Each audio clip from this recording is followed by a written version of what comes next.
More from Rex Tillerson. The Secretary of State talks with 60 Minutes about pulling out of the Paris Climate Accord and whether Jared Kushner is really a shadow Secretary of State. This week on 60 Minutes, CBS News White House correspondent Margaret Brennan talks with Secretary of State Rex Tillerson. Among the topics the nation's top diplomat addressed were the pressure campaign on North Korea, charges that he is dismantling American diplomacy, and his relationship with Vladimir Putin. On the broadcast, Tillerson says he's had a relationship with Putin for 18 years, and he recalls first walking into the Kremlin as Secretary of State. The only thing I said to him was, "Mr. President, same man, different hat." But some in the media, beginning with the Washington Post, have speculated whether there is more than one person driving U.S. foreign policy. Tillerson on Friday wrapped up a tour of the Middle East, where President Trump's son-in-law has been tasked with spearheading a peace effort. The president's son-in-law is often referred to as a kind of shadow Secretary of State, Brennan asks in the video above. How do you deal with that? I deal with the policies the presidents ask me to execute on, Tillerson answers, going on to say that Kushner consults him and seeks his advice. But when it comes to the perception that the administration has competing foreign policies, Tillerson says he doesn't think about it. I think about the policies the presidents ask me to execute against, he says. The plate is very full that we walked into when the president was inaugurated. There's plenty for everyone to work on.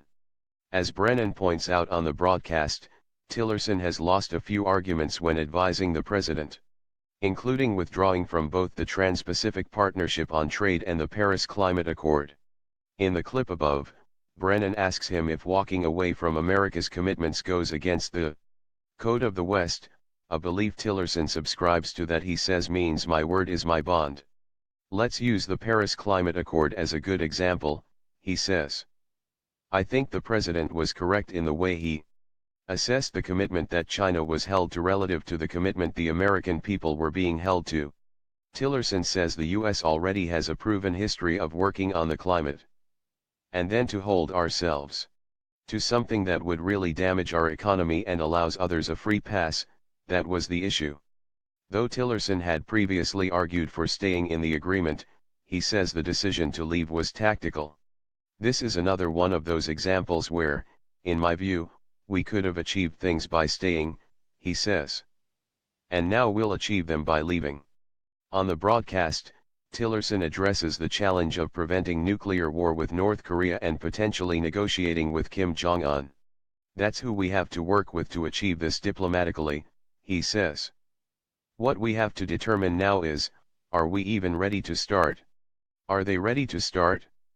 And if they're not, we'll just keep the pressure campaign underway, and we will increase that pressure.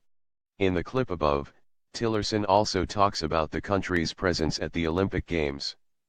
By attending the Games, North Korea is trying to create the appearance that it is a normal country, he says. See, we have athletes that compete. We have orchestras that play. We have people that like to ski, he says. But the truth of the matter is, anyone that's been to the peninsula and has stood at the DMZ and gazed across that line to the north knows how oppressive that regime is and what life is really like for the North Korean people.